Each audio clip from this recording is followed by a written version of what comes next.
Давай, Никита, пошел!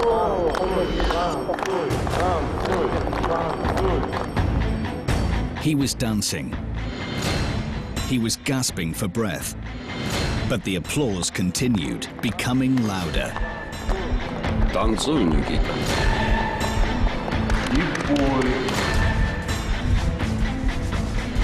His heart was in his mouth.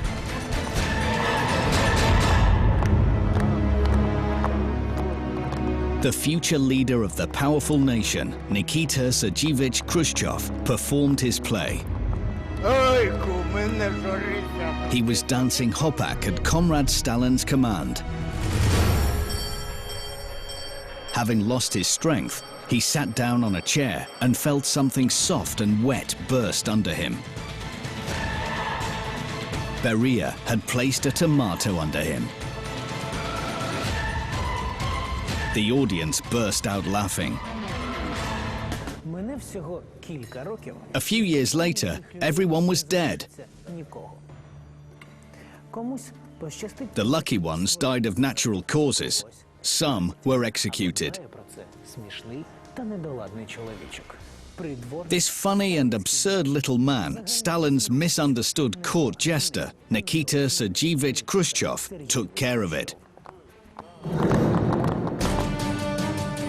For 20 years, the Kremlin's fool concealed himself behind the fool's mask. He fawned and abased himself, all for the one cause: to survive, to come to the superpower, and at last to take vengeance on his bitter enemy, Stalin. The personal tragedy of the funniest General Secretary of the USSR. What led to Nikita Khrushchev's murderous deeds? And what was the sin against the Kremlin's fool, for which Stalin had to pay with his life?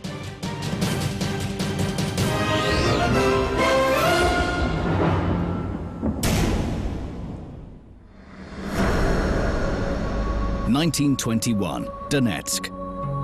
He is happy. He is racing to get home to see his wife and embrace his children. They haven't seen each other for 3 years. Throughout this time, at the front of the Civil War, he thought about them. Dear Frosya is a treasure, the only woman who could properly understand, protect, and give him support. And she gave him the most precious gift of all: faith in himself that Khrushchev had needed since he was a child. 1902, village of Kalinovka. That day, Nikita failed to get to school. The classmates formed a circle around him. They were pulling his clothes and laughing. They repeated this bullying almost every day. The boy's family was starving, which is why he had to go to school in cast-offs. He was ashamed and tried to keep away from the other children. But his silence only excited the young bullies. Nikita kept silent, lowering his eyes, but the classmates still mocked him. He didn't see the faces of his torturers, didn't hear them laugh. All he wanted was for it to stop. He slowly raised his head. The laughing stopped. Nikita waved his hands and sang out at the top of his voice.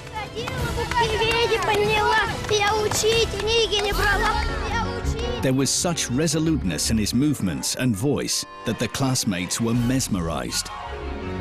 When he stopped singing, they cheered, "Artist!"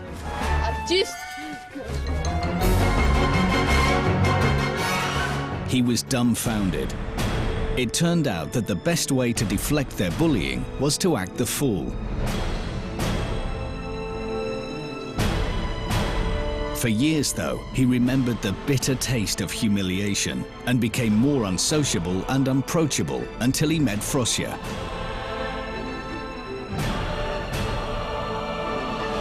She was sincere and trustful and without malice. Under her influence, Nikita's damaged soul gradually melted. They They were in love and were soon married. Frosya supported everything he did. And Nikita tried hard to make his beloved wife proud of him. He got a job in the plant and worked hard. He even joined the Bolsheviks party. But he sidelined party affairs and a social life in favor of a cozy home life. He looked into Frosya's loving eyes and at his cheerful children and felt so happy. Soon, he would embrace them all. He kicked at the door with all his strength. Gloomy and foreign faces, a silence that could kill, a coffin, strangers, his children in tears.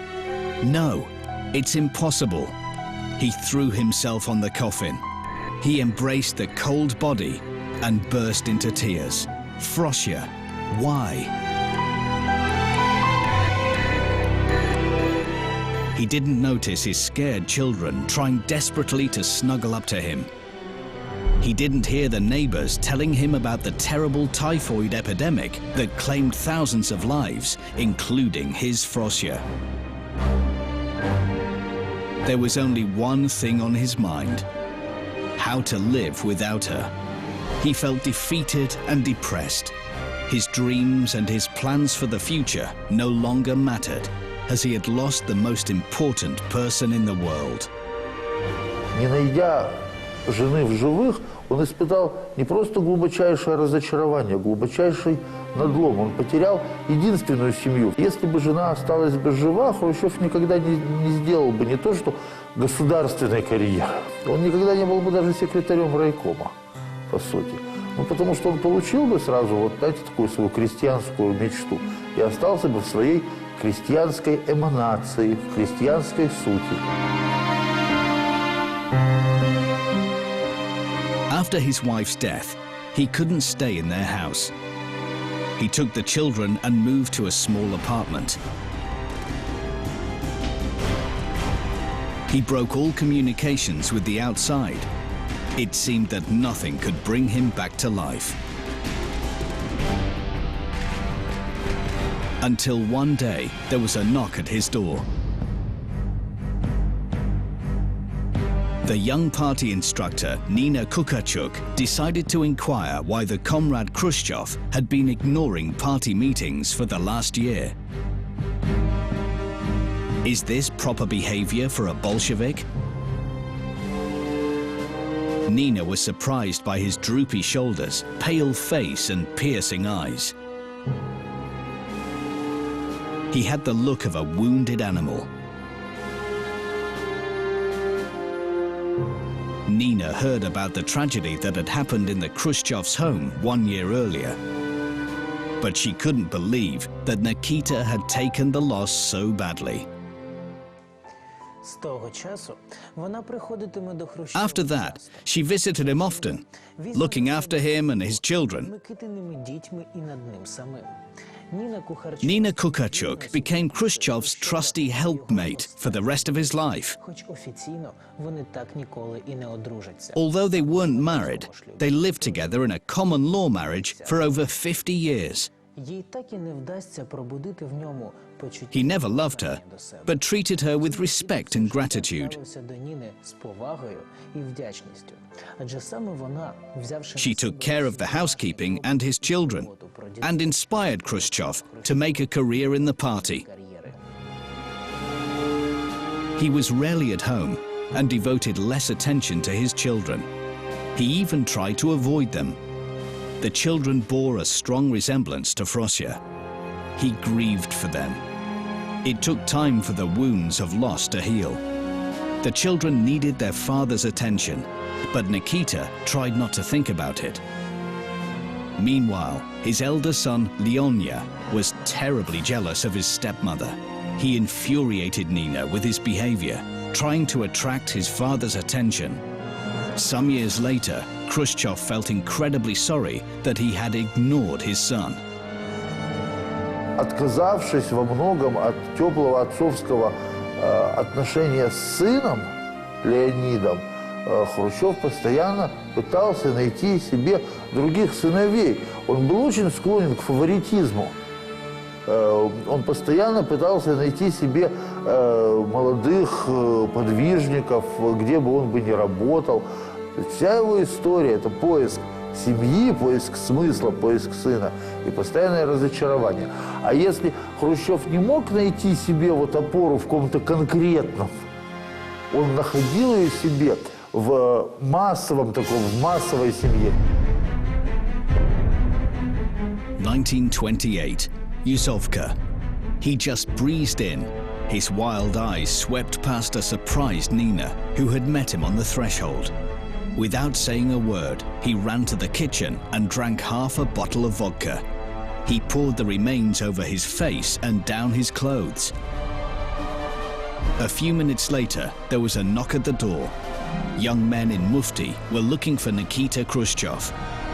Nina had no time to say anything before her husband burst into the living room. He was too weak to stand and was laughing and hiccuping loudly. Seeing the strangers, Khrushchev brightened up even more. He offered them drinks and then started an indecent chastushka with a stupid voice. Nina snapped her fingers. She had never seen Nikita so drunk before. The strangers had a laugh and left. When the door closed behind them, Khrushchev sighed with relief and fell on the sofa, drained of all his strength. It was the end of the 20th year. Lenin's former comrades created a tough opposition to the power of the newly made General Secretary Stalin. And under the leader's order, the security service employees started to look for enemies in the party. The actual Donetsk didn't escape the purges, at that time the town of Yuzovka. In 1928, at a meeting of the local party activists, all the participants were arrested on suspicion of conspiracy against Stalin. It's quite possible that Khrushchev knew something. Maybe somebody told him about the plans of the security service, but he didn't attend that meeting and had put on the drunken act at home. This funny undertaking saved Khrushchev's life. He was so convincing as a drunken fool that the young men in mufti didn't suspect anything. Khrushchev played the fool again, convinced that he'd found a great disguise. The more he played the fool, the more he moved up the party ladder, edging ever closer to Stalin.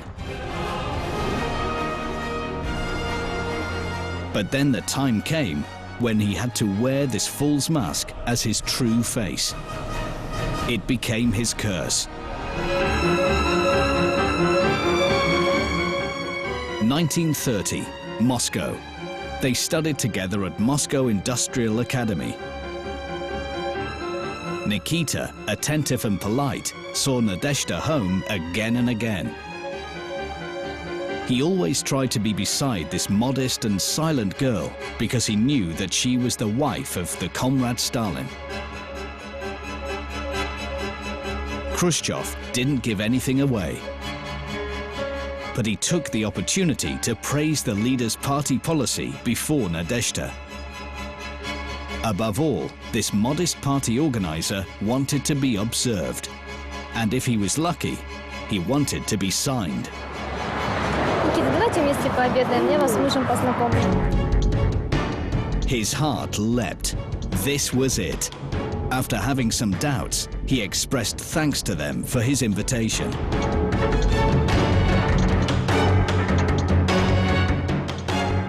The Kremlin's corridors were safeguarded. Nadezhda opened the door with her own key. Tatka, это ты? Tatka. This was the name Stalin gave to his wife when they were at home. He heard about a prospective party member, Khrushchev, from Nadezhda, and also from his faithful assistant, Kaganovich. It was the beginning of the 30th year. The old party members, Leninists, headed by Trotsky, created a tough opposition, and the position of the General Secretary became increasingly precarious. He needed devoted people, and Stalin gave heed to Khrushchev.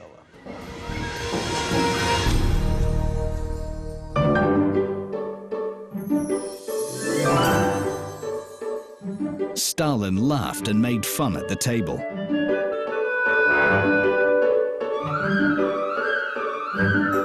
While pouring wine, he entertained with the finest Georgian dishes. The emotionally strained Khrushchev felt weak. Ну, Никитка, попробуй наше ситцеви.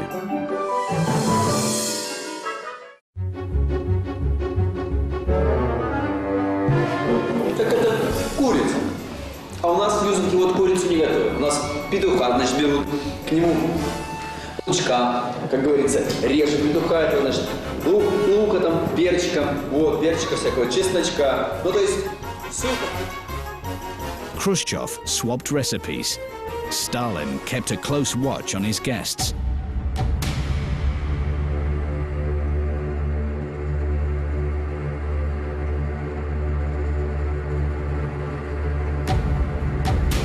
Khrushchev был, на этот случай, первый, это послушный исполнитель, абсолютно надежный послушный исполнитель.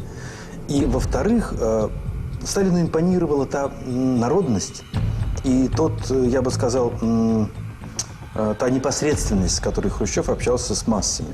То есть как руководитель, при всей своей и невысокой образованности, и, может быть, недостаточно широком кругозоре, Хрущев вместе с тем воплощал в себе, ну, я бы сказал, такие лучшие черты народного характера. Не лез за словом в карман, всегда умел отшутиться, всегда умел как-то ярко и образно подать, порой достаточно сложные там какие-то партийные построения.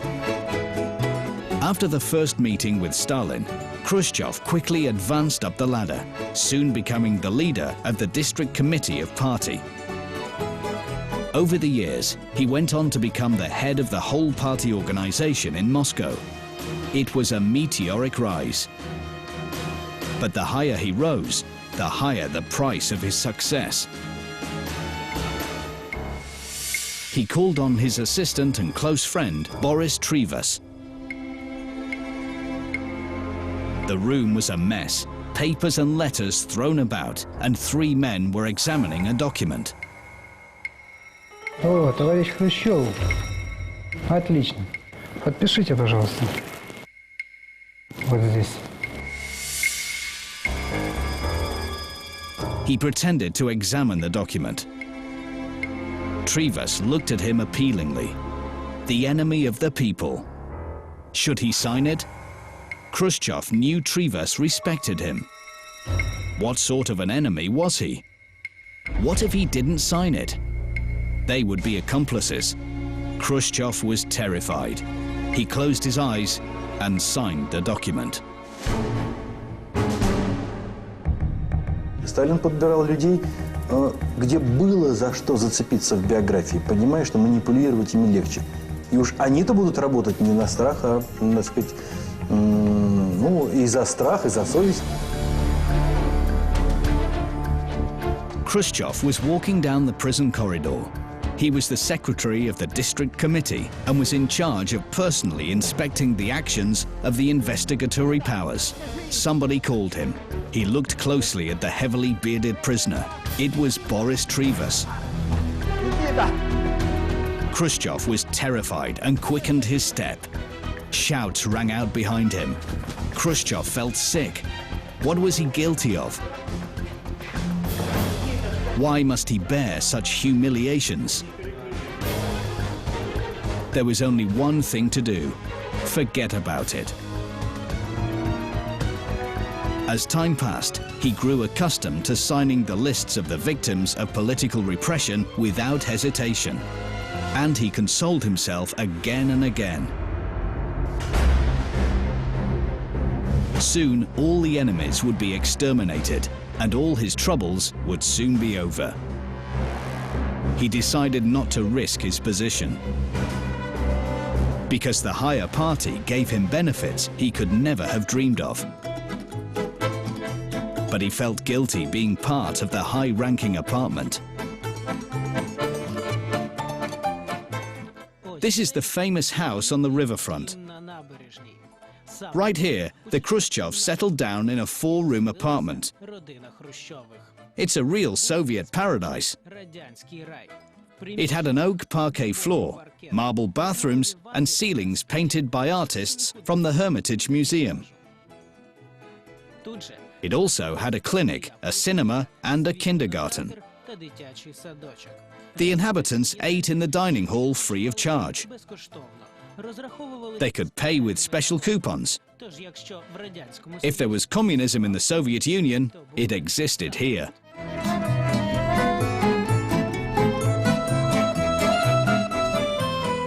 Khrushchev thought that his life was in good shape. The housekeeping and the children were in Nina's safe hands. He was in a good professional standing with excellent prospects. So the criminal case that landed on his table, addressed to Nikita Khrushchev, came out of the blue. A band of robbers were arrested.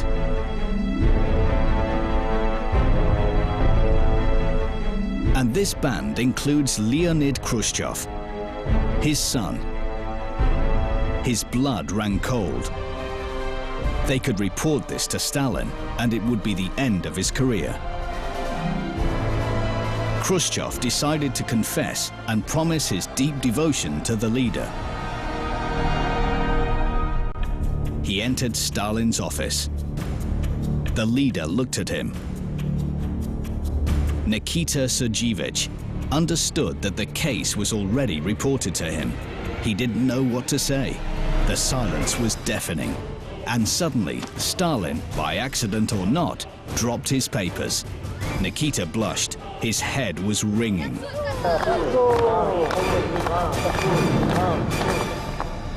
He threw himself at the leader's legs, picked up the papers, and handed them over. Stalin looked at him. Nikita felt that the tension in the office was lifted.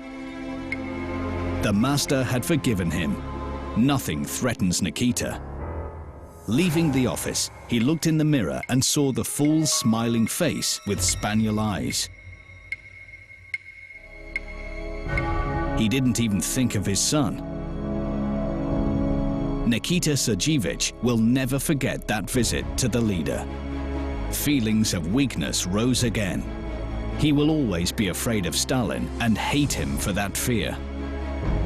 For that nasty tinge of humiliation and necessity to always play the fool. If only he could survive and not lose what he already had. He failed to close his son's case. But the hearings were held behind closed doors. The members of the band received the ultimate penalty: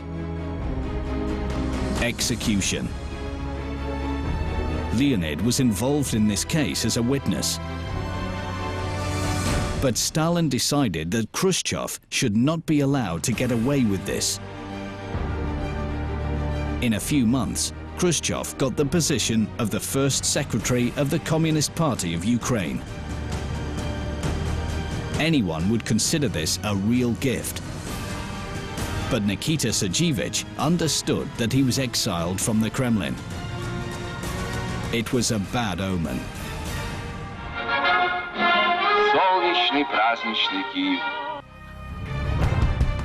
When leaving for Kiev, Khrushchev was determined to win back Stalin's favor at any cost.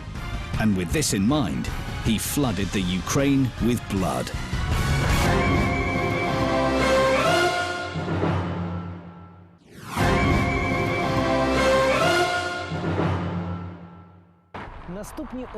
For the next 11 years, he remained in the Ukraine. There, Khrushchev learned to dance with his famous hopak, to sing the Ukrainian folk songs in a terrible mixed Russian-Ukrainian dialect, and to kill millions of people. Being away from Moscow, he showed his true nature, and that terrified the whole country. After Khrushchev's arrival in Kiev, the following encoded text was sent to the Politburo of the Central Committee in Moscow. Dear Losif Vissarionovich, every month the Ukraine suffers from 17 to 18,000 victims of the political repression. But Moscow insists that it shouldn't be more than 2,000 or 3,000. I ask you to take measures. And the measures were taken. Khrushchev was authorized to shoot more. The party meeting had been going on for 4 hours. The deputy chairman of the Vinnytsia District Executive Committee, Kozis, while sitting in the hall, felt that he could hardly keep his eyes open because of the monotonous speech. He tried to stay awake, but couldn't. Враги хотели убить нашего родного товарища Сталина. On hearing Comrade Stalin's name, the sleepy Kozis jumped up and began to clap loudly. Я не хотел, товарищи, я не хотел. The agents of the People's Commissariat for Internal Affairs, NKVD, were behind him.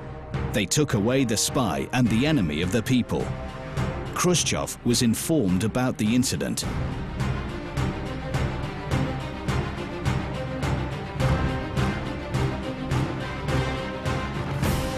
He ordered to find Kozis's secret accomplices, those who had worked or had dealt with him on personal or public matters, and to exterminate the hedge enemies, such as Kozis. 35,000 people were subjected to repression in Vinnytsia alone in 1938. Stalin was satisfied. In 1941, at the beginning of the war, he appointed Khrushchev as a member of the War Council as a sign of gratitude. Khrushchev couldn't believe it. Nikita Khrushchov was triumphant. But he didn't know what would later happen to him that would threaten not only his career, but also his life.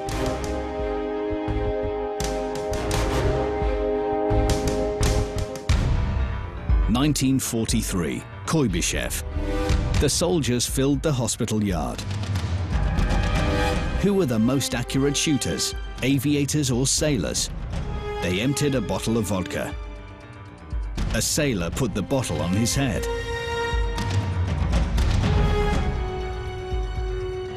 A pilot took aim and shot. The sailor silently fell to the ground. Blood ran down his forehead. Leonid sobered up in a flash. One word ran through his head: tribunal.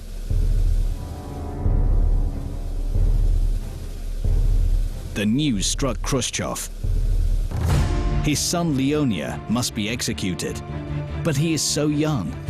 He hadn't done anything for his son. No warm words, nor any parental care. Tears choked Nikita Khrushchov. He had betrayed Frosya and didn't protect their son. But he can save him. He marched into the leader's office to explain. He looked at Stalin's eyes and realized that there was no hope. But Khrushchev knew what he had to do. He dropped down on his knees with a beatific smile and bitter tears and began to creep up to Stalin. The leader looked daggers at him. Прости. Товарищ Хрущев, идите воюйте. He could barely stand. He was engulfed by a peculiar feeling of emptiness, just like something had burst inside him. Stalin apologized. Nothing else mattered. The most essential thing is that he managed to save Leonia. Now he could go to the front and come back a hero. And when the war is over, they will meet and he will make amends. Leonia will apologize to him. Stricken by grief, he sat in a shelter next to Major Zamorin, his son's comrade. Khrushchev couldn't believe what he was hearing. Leonia didn't return from the last flight operation. Nothing could be mended now. There is nobody to whom he could say the sincere parental words that he was holding back all these years. Leonid Khrushchev died a hero's death. Khrushchev couldn't even cry. There was a stabbing pain in his temples, and he couldn't breathe. A terrible thought flitted across his mind. Leonia was punished for the father's sins, for the shooting of innocent people, for arresting innocent families, and for making children orphans. And for what? Why did he kowtow to Stalin? To survive in the repression hell. But now he, Nikita, is still alive, and Leonia is dead. His son is dead, but Stalin is alive. He was determined to exterminate Stalin. While wearing the fool's mask, he will study the enemy's habits and wait for a suitable moment and strike. 1953. The Stalin's traditional dinner is in full swing. Last time, the gatherings were held every day, or more exactly, every night. They gathered at 11 in the evening and left just before dawn. They were all extremely tired with this regime. But Stalin, who was suffering from insomnia, wouldn't let his retinue go. Beria played the usual role of a toastmaster and forced the guests to eat and drink. Stalin himself didn't touch the food. He was suspicious of being poisoned. He saw enemies everywhere. Ну что, товарищ, расстреляем Никиту или пусть танцует? He danced. Everyone laughed at his clumsiness and didn't suspect what he was thinking of. He knew the time was close. He had to keep calm and kill Stalin. Танцуй, Никита. Best of all, by Beria's hands. I must consider everything carefully. I must remove Beria. Malenkov and Molotov don't have to be killed. It is enough to deprive them of their high office. He performed his last move, stepped forward and bowed. It began with the physician's case. Stalin received a denunciation. The Leningrad physician, Lydia Timoshuk, informed him that the group of court physicians is about to revolt. Their aim is to poison the devoted members of the Politburo and Comrade Stalin. The next day, the Soviet Special Services declared a hunt for miscreants wearing a white uniform. Khrushchev understood it was time. He convinced the suspicious Beria that Stalin must sign the order of his arrest. That would do the job. Then he could move aside and observe. Khrushchev saw Beria removing Stalin's entourage, and he replaced them with his devoted people. Firstly, the physicians, then the household servants, and lastly, the leader himself. He had prepared for him a terrible death, using a virulent poison made in the secret laboratory of NKVD. Это не просто отравление. Отравление было, как говорится, по всем направлениям. Кровоизлияние было настолько страшным, что когда вскрыли желудок Сталина, то все было как будто посечено дробью. Как будто вот взяли в желудок внутри и выстрелили из дробовика. Все, вот такие кровяные пятнышки, такие кровоизлияния, все, желудок весь кровоизлияние, все, весь кишечник в кровоизлияниях. Все полностью, все, весь организм стал пропускать кровь. Stalin's funeral was immortalized in this unique 1953 film footage. This is Lavrenti Beria. He is the first among the people carrying the leader's coffin. Nikita Khrushchev is just behind. He saw how confidently Lavrenti Pavlovich behaved, how he made the orders. Beria was sure that he was the successor, being unaware that the worst was still to come, and the full Khrushchev would strike the last blow.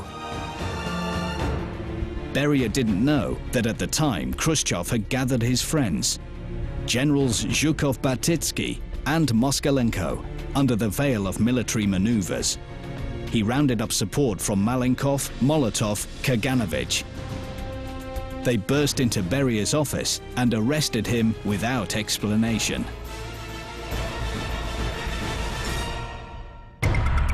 The former chief of NKVD was executed at Lubyanka. Khrushchev became leader of the country. He combined the position of the first secretary of the Central Committee of the Communist Party of the Soviet Union with the position of chief of the Council of Ministers, having taken it from Malenkov. After that, he became the absolute authority. He was sure that he had taken vengeance and won a victory. And now, at last, everything would be okay. He hadn't realized that the fool's mask that he was wearing for years had become his true nature. The General Secretary's tragedy was that on his way to leadership, he was not learning how to lead the country, but how to be a fool.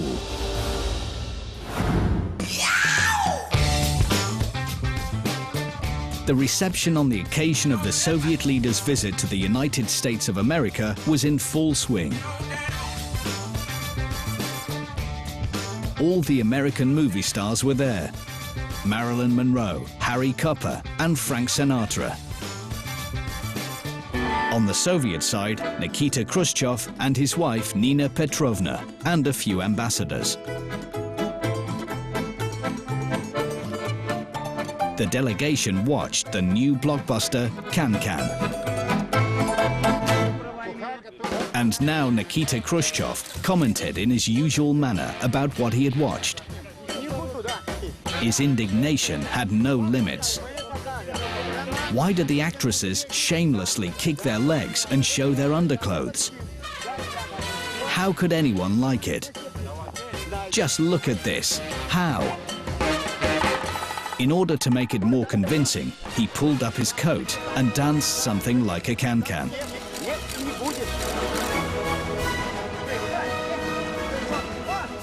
The Americans were shocked.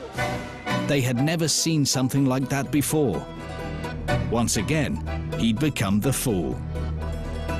Till the end, he accused Losif Stalin, on whom he continued to take vengeance even after his death.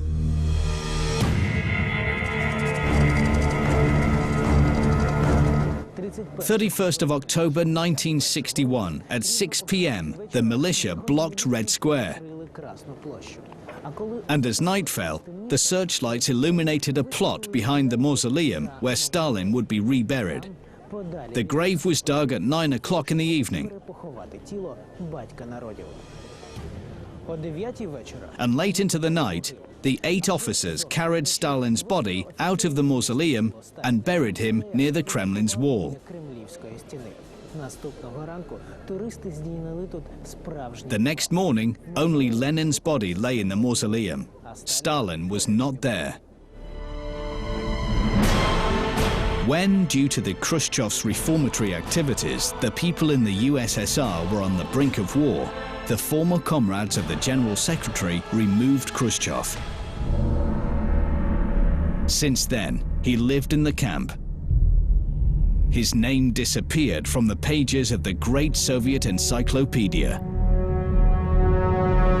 1971, the country celebrated the day of cosmonautics. The modest pensioner, Nikita Khrushchev, was watching again and again the famous frames. He remembered that day very well. Вот они, покорители космоса. Gagarin was advancing along a red carpet to report about the first human spaceflight. But something was missing in the picture. If one looked closely, he could see a little spot next to Gagarin. And it's not a faulty tape. That day, they were advancing side by side. two happy conquerors, the first cosmonaut and the first man of the best country in the world. Later, Khrushchev's picture disappeared even from the film negative. His face was erased in order to erase his name from the national remembrance forever.